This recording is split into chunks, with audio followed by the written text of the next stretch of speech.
ശക്തമായ ഇടിമിന്നലിൽ Kothamangalam saint George കത്തീഡ്രലിന് കേടുപാടുകൾ സംഭവിച്ചു. ചൊവ്വാഴ്ച വൈകിട്ടുണ്ടായ ഇടിമിന്നലിൽ പള്ളിയുടെ മുകൾ ഭാഗത്തെ കെട്ടിടത്തിന്റെ ഒരു ഭാഗം തകർന്നു വീണു. സംഭവ സമയത്ത് പള്ളി അങ്കണത്തിൽ ആളുകൾ ഇല്ലാതിരുന്നത് വലിയൊരു അപകടം ഒഴിവാക്കി. പള്ളിയിലെ മിന്നൽ രക്ഷാചാലകത്തിന് സമീപമുള്ള കെട്ടിടഭാഗമാണ് തകർന്നത്. കോൺക്രീറ്റ് കഷണങ്ങളും മറ്റും വലിയ ശബ്ദത്തോടെ പള്ളിമുറ്റത്തേക്ക് വീണു. മുകളിൽ നിന്ന് വീണ അവശിഷ്ടങ്ങൾ പള്ളി അങ്കണത്തിലെ ഇന്റർലോക്ക് ചെയ്ത തറയിലാണ് പതിച്ചത്.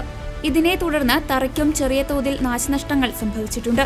സാധാരണയായി നിരവധി വിശ്വാസികൾ എത്താറുള്ള പള്ളിയങ്കണത്തിൽ മിന്നലുണ്ടായ സമയത്ത് ആളുകൾ ഇല്ലാതിരുന്നത് വലിയൊരു ദുരന്തം ഒഴിവാക്കി. കെട്ടിടത്തിന്റെ തകർന്ന ഭാഗങ്ങൾ നീക്കം ചെയ്യാനും അടിയന്തര അറ്റകുറ്റപ്പണികൾ നടത്താനുമുള്ള നടപടികൾ പള്ളി അധികൃതർ ആരംഭിച്ചു കഴിഞ്ഞു. വേനൽ മഴയ്ക്കൊപ്പം ഇടിമിന്നൽ സാധ്യത തുടരുന്നതിനാൽ ജാഗ്രത പാലിക്കണമെന്ന് അധികൃതർ നിർദ്ദേശിച്ചു.